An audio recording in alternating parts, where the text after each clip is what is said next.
Okay. So you breeding any of these, what is this, a yellow-fronted Amazon here? Is that what that is? Yes, those are double yellow-headed. They lay, and I've raised a couple chicks, but mainly they're,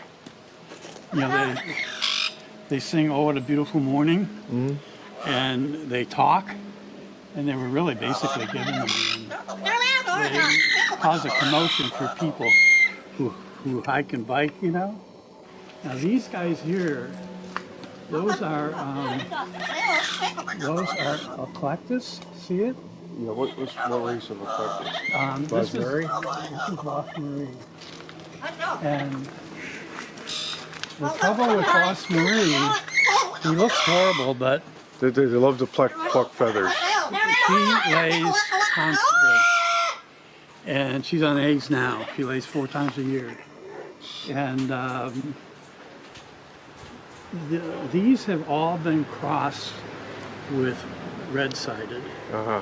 So getting absolutely pure birds is basically impossible. Really? And so what I have is a standing order from the Eclectus art from Laurel W. And she's the authority on Eclectus.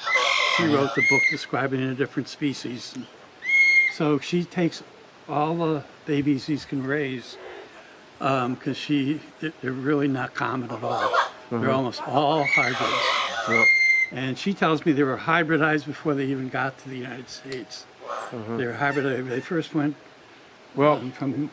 to me, I mean, I think, what is there, like 7 subspecies of eclectus? And I'm by no means an expert, far from it, on parrots. I mean, we've kept some parrots over the years. But it's kind of a couple part thing, and I'm going to put in some of my experience with waterfowl too. First of all, I think when they were first discovered, the males are the bright green color and the females are the red birds. Yeah. When they were first discovered, they were thought to be two separate species. Exactly. Yeah. And I think that was only like 10 years ago or something. So that's the first part of the problem. The second part of the problem, when they discovered that there were the males and females were sexually dimorphic, there's probably a lot of the taxonomists and authorities on parrots and stuff that thought that they saw some differences in them, and they had a hard time classifying them. Yeah. And where I'm going with this is, like, when we look at all these races of Canada geese, whether it's a Vancouver Canada geese or a dusky Canada geese, how many professional biologists can actually go out and say, that's a Vancouver and that's a dusky Canada goose? Yeah. I'm going to tell you, unless you're studying them every single day, you're out there with them, and you're probably doing graduate work on something like that, you're not going to be able to tell the difference. I mean, I've worked with this stuff for not quite as long as you, but a long time. You know exactly what I'm talking about. You don't just... Yes. In fact, I can tell you too, it's like there's times where you go to a collection and you see something like a Australian white-eye in the wrong light. Yeah. And you're like, oh, that's a common poacher or something, just by glancing at it. Yeah. So it's not always just cut and dry. Pictures are another thing that's makes things extremely confusing as far as identification, because I can't tell you how many times I've seen a picture of a bird and I've thought it was something else, and I look at it again or see it in person, I'm like, oh, that looks completely or different light. Yeah. Yeah, exactly. Now this is what you have for nesting boxes for some of this stuff. And I bought a bunch of wood ones, okay? And I used to use wood exclusively. And they seem to like the plastic ones just as well. They don't get too hot? No, because see, it's so shaded here. Right. There's no sun. And I have a place pretty shaded. Some years we get between 15 and 90 days of over 100. Not down in this valley, but the city of Austin. Right. so that's intense. And, But it's a dry heat down here, right? it's drier than, yes, it is. So I think I was reading somewhere if you get up around 90% relative humidity and it's 100 degrees or even 90 degrees, you can die. Yeah. Like within like minutes. Yeah. And this is a one of the mini macaws. Yeah. Not Hans macaw. No, that's a severe. Yeah, that's right. This one I raised.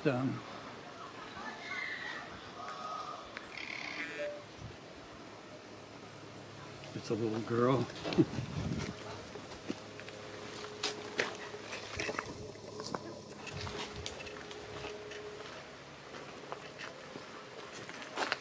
So you have a staff that helps you with this stuff? I have one guy. This one guy? We met him last time, Yeah, right? okay, yeah.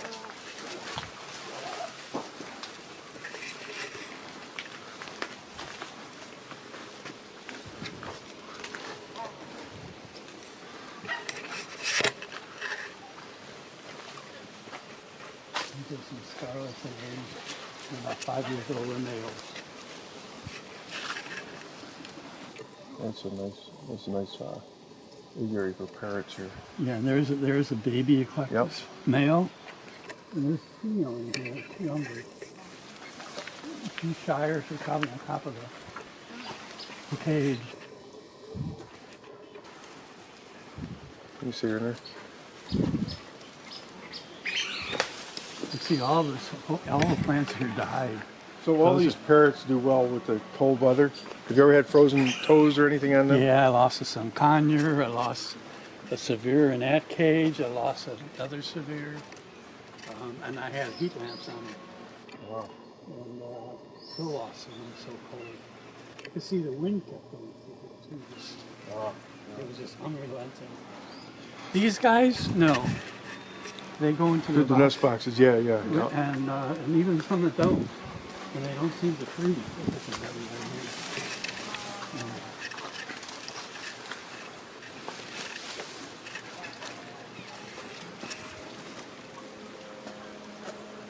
So how often do you end up with hybrids on these ponds? I mean, you've got multiple pairs on a lot of stuff. So I found that if you keep multiple pairs of species, you tend to have less hybridization.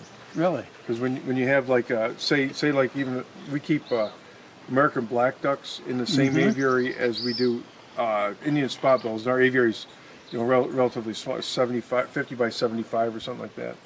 And we found that if we keep one pair of American black ducks in with 4 pairs of Indian spot bills, there's a very good chance you're gonna once one of those spot bills goes off the nest, he's gonna breed one of the black ducks.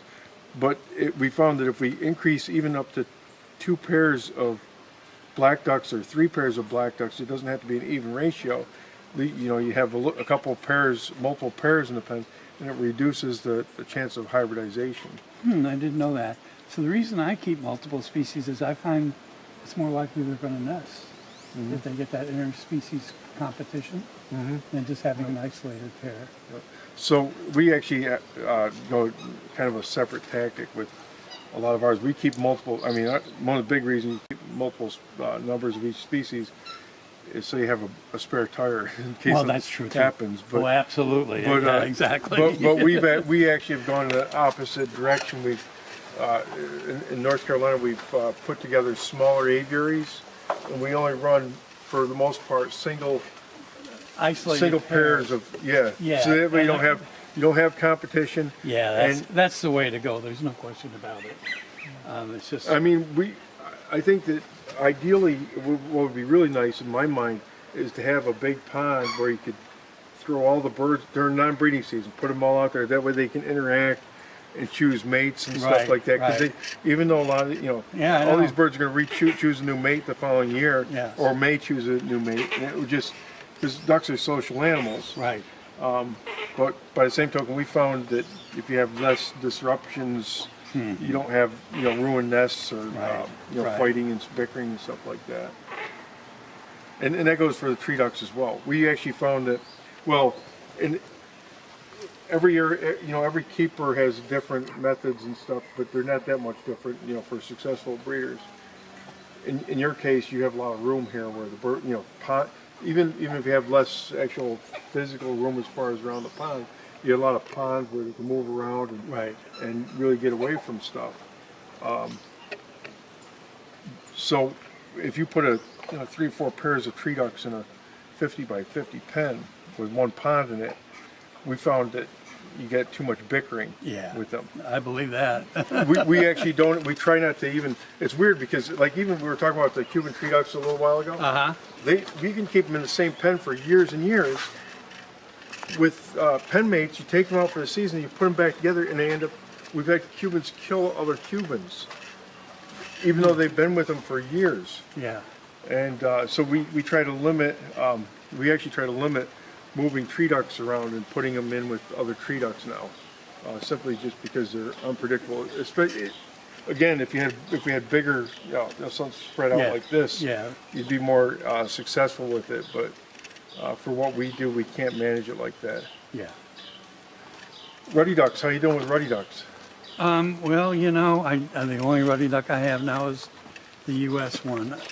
I did well when with the Argentine for quite a while, and I have one male left.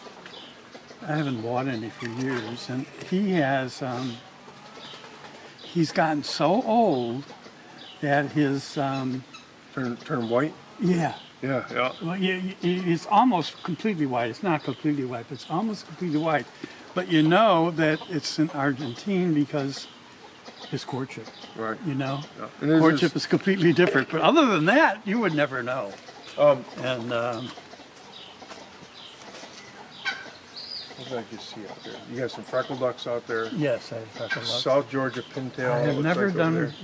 I've had them 3 years now. The freckle ducks. They haven't done a thing. I see. This is an area of confusion for me. We've got 4 pairs. We've yet to breed them. You haven't bred them either? I don't know anybody who's bred them outside of Panola or Sylvan Heights. Wow. So I don't know what's going on with them.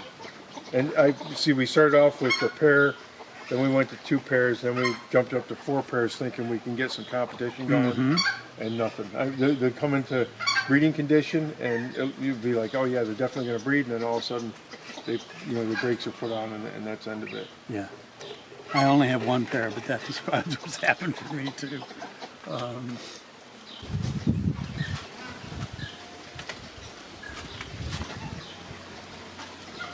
Yeah, stuff keeps coming out of here that you never see many places.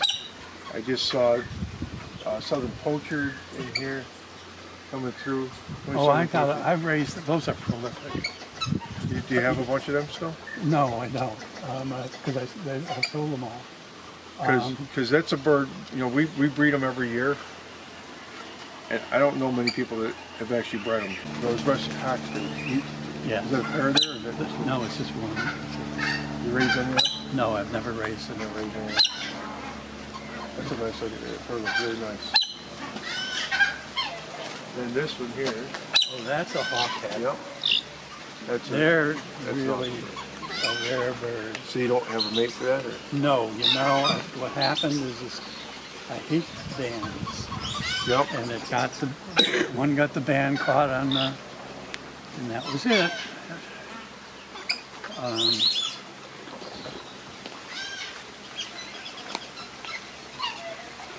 So you got jobbing tree ducks out here. There's that one Cuban. There's some. Well, we used to call what we see there. They used to be called the New Zealand shovelers. The Australians were paler. Remember that? And then they ended up saying that they discovered that they flew back and forth between New Zealand and Australia, and then everybody that was different, keeping them separate in captivity, just threw them all in one aviary, and we just started all breeding them all together. Yeah. Well, one of the birds I want to ask you about that. We all have a northern redbill. Yep. But the southern redbill is really quite interesting with the gray on it. Yeah, and unfortunately, we don't have any of them in the United States. I know. And all the birds in Europe are. I'm going to tell you, 100% hybrids. You know, all this because back 25 years ago, when I was in Europe, the first time I was in Europe, all of their red-billed tree ducks were the southern. They didn't have any northerns. So one of us must have decided that there was some money to be made to sell some, some of the northerns over, to send them over to Europe, and they just started mixing them up. How you doing on Philippine ducks? I do well with them. I do well with them. We usually raise, I don't know, 10 a year or something like that. Nothing spectacular. I keep 4 pairs. Actually, I'm down to 3 pairs now, but they, I do well with them. We try to limit the, or put a try to keep we try to keep a lower limit on what we keep for pairs on something like Philippines, because we don't want to wake up one. If we keep 2 pairs, we don't want to wake up one day have 2 drakes dead, and we don't have any more, because they're a hard bird to find. Apparently, that new book, that just came out, where they talk about the status of that new used waterfowl book. Yep. Where they talk about the status of the apparently, Philippines are in trouble. They've been in trouble for a long time. Oh, they have. Remember that volcano erupted that took out like 80% of the population. Oh, wow. But then you have habitat destruction and stuff, and they just haven't really seemed to made a recovery. I can't tell you how many people I get messaging me from the Philippines every year, wanting me to export Philippine ducks. Wow. To the Philippines. Because they're a nice mallard, they're attractive, and I find they're less likely to hybridize. Unless you get them in with something like Pacific black ducks or Indian spot bills or something like that. Yeah. Because they're virtually the same behaviors and everything. Exactly. Yes. Have you been doing anything on the Javan tree ducks? No, I remember you brought down 2 pair from Lubbock too, and one pair, that first or second night, I found one of them dead in the waterfall here, and the other one got his foot frozen. The other 2 were fine, so they must have been a little bit older, They didn't get frostbite for years. I tried to keep them on and off up in New York, and they just only last like a couple months up in New York. I don't, it wasn't necessarily the cold that got them; it was just something got them. So they just didn't. They're not a real hardy bird. So then, when we got this farm down in North Carolina, I started getting them. We've lost our share of them as well because they're just not a hardy bird. Yeah. Spotted tree ducks. You have any spotteds here? Yes. Yes. That's another bird that, although they're hardy, they're not a long-lived bird. We found that you have a couple of outliers that live 5-6 years or whatever. I found the same thing. I didn't realize other people were having they're just trouble with them. Short-lived, huh? Yeah, sometimes. We've had flocks of 10 birds, and overnight you're lose, down. That's exactly what happened to me too. Yep.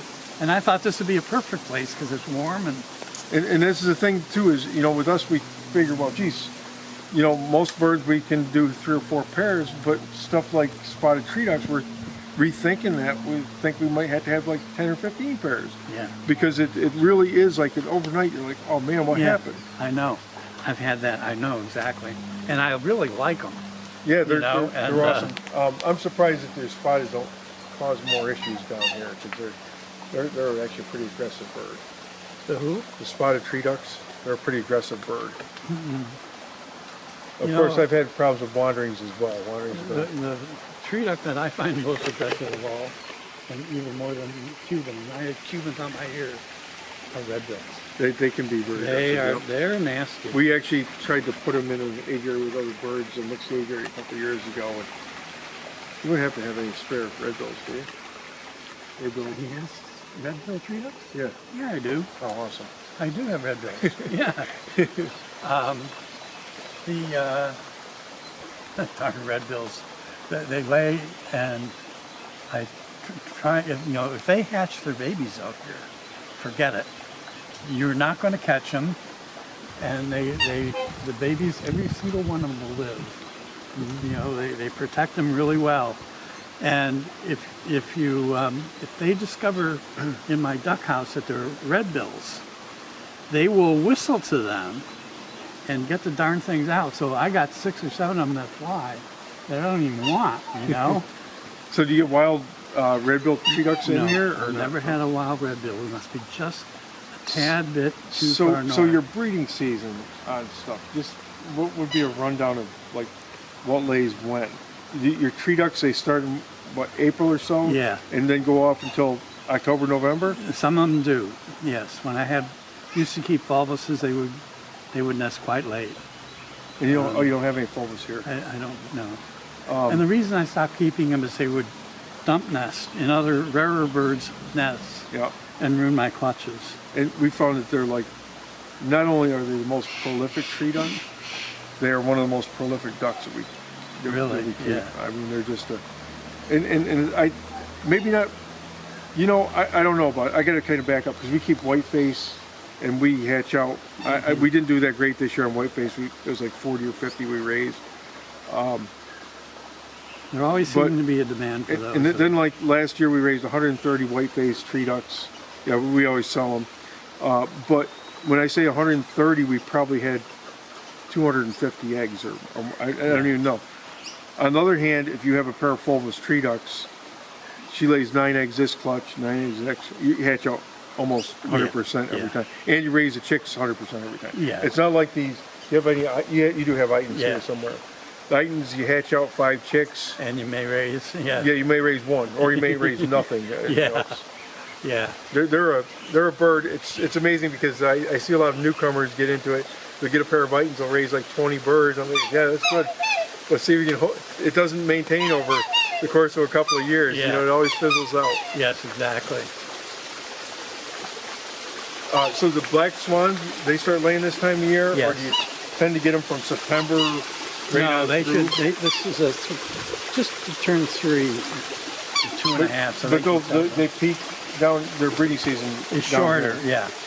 They can lay 3 clutches easily, and they usually start right at the end of December. And they go through until May or June, May and then or they June. stop for the summer, and then they start back up. Exactly. And then, are you keeping Coscarovas down here still, or? No longer, but I did, and they did really well. So most of your birds, I'm assuming, your temperatures down here are a lot like what we have in North Carolina. Yes. So I'm assuming your breeding season pretty much correlates with what we have. In other words, we'll get some of the early birds. I'm hoping I still have your female bronze-winged duck there that I got from you. Yeah. I'm hoping I'm hoping we just threw her off last year. Hopefully she should start laying like within, I mean, I've had them lay all the way up till July, but I'm hoping she'll start laying now. This time of year we get to African black ducks will start laying. We got nenes, of course, laying this time of year. Yeah. Australian shell ducks are just about finishing up. I mean, we only got 4 eggs this year on them. Have you raised anything on them this year? No, not this year. In fact, I need to get another pair. I just have 1 hen now. But I do raise them. And they nest right in the time of year. Exactly. Yeah, so then when we get through this in the next month or so, it's like the Chila widgeons start laying. Yeah. They tend to be an early bird. Then we'll get as we get into like May is like where things really pick up, and then June is a real heavy month for it. June and July are actually some of our heaviest egg laying months, I think. In North Carolina? In North Carolina. See, we're warmer, so I think July is out because we have no rain. Well, we're pushing 90 something degrees in July, or 100, probably 100 degrees. We also get 100-degree days down there, but we also have rain down there. That might be the difference. That's the difference. Yeah. And it was weird though, because you remember the days back when a lot of our waterfowl and birds were wild caught, or first generation from the wild, or second generation from the wild. I remember I used to complain all the time because if things up in New York didn't lay by the end of May, we were done. Now it's like I got birds, and I think it's a lot of it's because of selection. You know, we've selected for the birds that are most likely to lay. Now I've got birds that will start laying in, you know, June or July, and we're producing right up until, you know, August, even up in New York.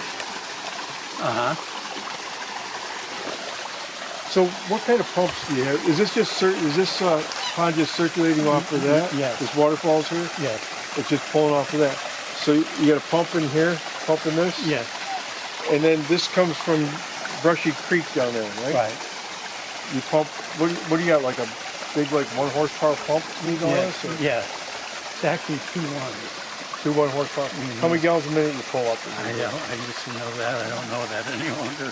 Where's that come in? Up on this side over here? Yeah, over there. That's in the back.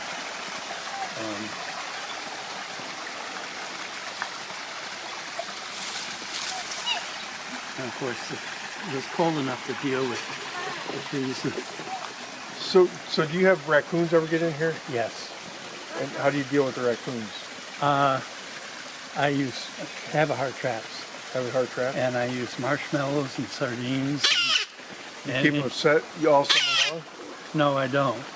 The whole thing with the raccoons is I try to identify where they're coming in at and eliminate that tree because I have electric wires. Oh, you do have electric wire, yeah. Oh, yeah, my goodness. With this creek here, this is Coonville. Yeah, it's a super highway for wild animals, yeah. Yeah, exactly. And I forgot you had... Lake Austin is right there. See those big hills? Yep. Well, there's it goes 12 miles. 12 miles from here, 24 miles between Austin and Lake Travis. And so there's a lot of predators. And I put aluminum foil around trees that are suspect. Yep. And then if I see that coon marks on that aluminum foil, then you know he's digging in there. then I know where he's coming up. That's okay? awesome. That's awesome. Then what I do, if it's a tree, it's impossible where I don't want to eliminate it, I use sheet metal. So he can't So climb up it. he can't grip it, okay? But you know they're incredibly resourceful.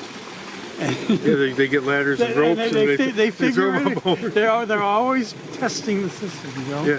Well, And- that's actually what I've always said. I keep netting on all my pens, and we have everything electrified. But I've always said, and people have always told me I'm crazy, that they walk the pens every night and they look for holes in the netting. Because anytime there's a hole in the netting, if you don't have electric, they're in there. They get, Oh yeah, and you know the back over here that I have hardware cloth, not hardware cloth, welded wire, okay? Because if it's chicken wire, they'll get up there, and you know they won't go in the first day or two, but they will work. play with it, yeah. And you know at the same site until they get a hole. So And, I mean, because you got electrified, you don't have a lot of raccoon problems in here. Of course, one raccoon causes a lot of problems. Yeah, I don't actually think they even climb the fence. I don't even think they try. I think they're smart enough to know if they can get an access.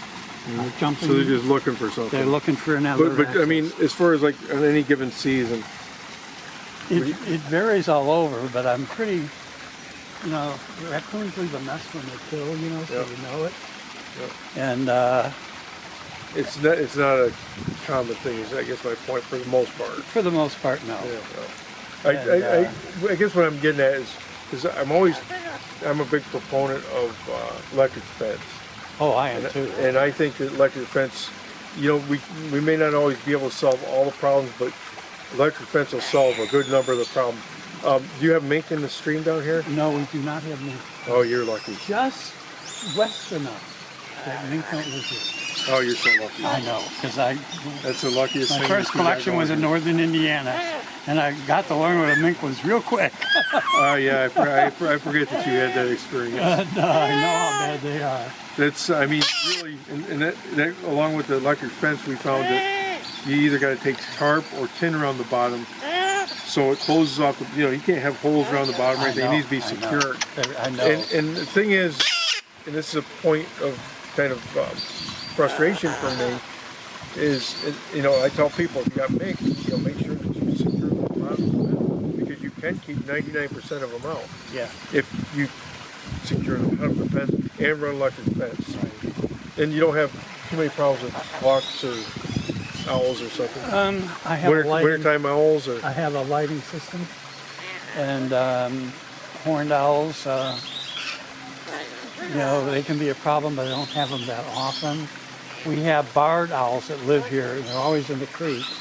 They don't bother anything, do they? They would take a bird once in a rare while. You know, horned owl, they can Yeah.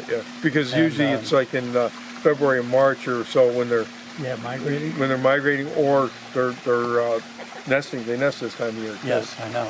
So this is an Indian ringneck parakeet, right? Call it derby parakeet. No, it's a derby parakeet. So I guess a lot of It's much bigger than a ringneck. Much rarer. what is it? It's a derby. Derby? Oh, it looks like a Derby parakeet. Indian mustache parakeet. Yeah, but it's like bigger. Yeah. And, I don't know my parrots too well. So, but it's obviously it's got to be related to the Indian mustache parakeet. Yeah, absolutely. A close relative. My understanding is with the Indian mustache parakeets, they're susceptible to like beak and feather disease. Remember that? You've heard about that disease before, right? Yeah. You know, somebody had given me a pair of those things, and I had them for years. And what happened is that they got accidentally let out. They were prolific as heck. When they were let out? Yeah, they got no. But, you know, So this beak and feather disease is kind of interesting because I've never seen it. I mean their beaks will rot and they'll have feather problems and their feathers look like they went through a lawnmower or all ground up. But apparently, it was a lot more common. Well, I guess it's pretty common. I guess even wild birds can get it. But the shift now is to outdoor parrot enclosures. Because with the wind blowing and the sun and everything, you have less of a chance of I don't beak keep and feather parrots disease. inside the house. Yep. Because of the noise, and There's never no- had kept a parrot. That's a sharp looking parrot. Yeah. Oh, that's gorgeous, isn't it? Yes, it's very.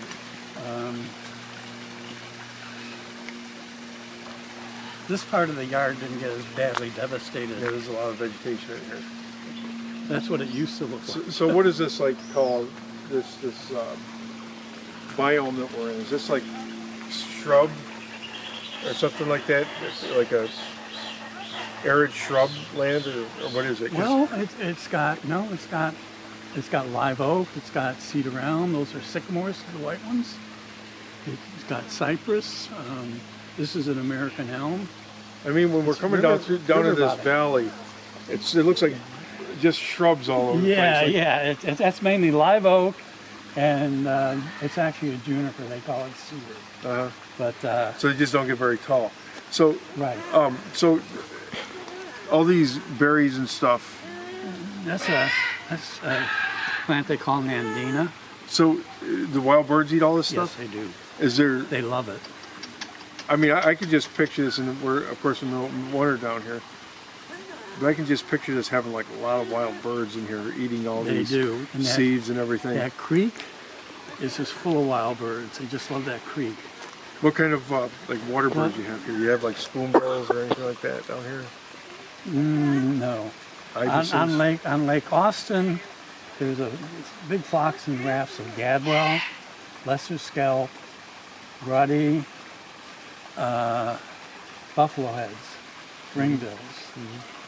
Well, what about like your ibises and stuff like that? You have ibises and roseate spoonbills, or Too far north. Too far north. Too far north. Yeah, you have to go down to the Corpus area. Yeah, we were down there. Last time we came down to visit you, we took a drive south. And this way.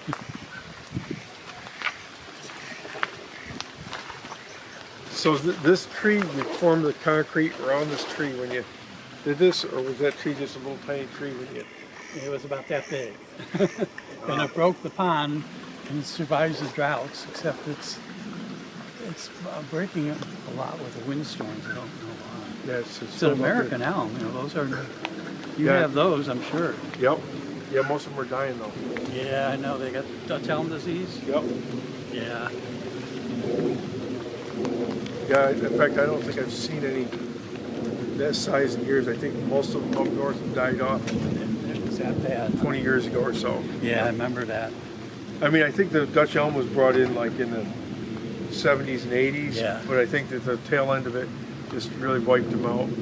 Right. And now we got the ash borers up there, and the elm tree, the ash trees are becoming really rare, really quick now. Wow.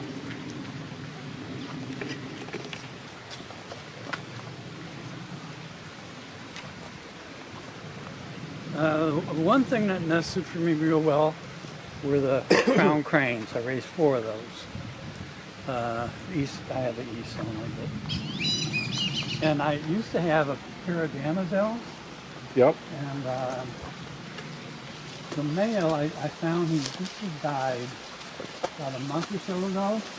He was sort of keeled over. Found him, his head in the water next to her. And I looked him up, I had him for 26 years. I had him full winged.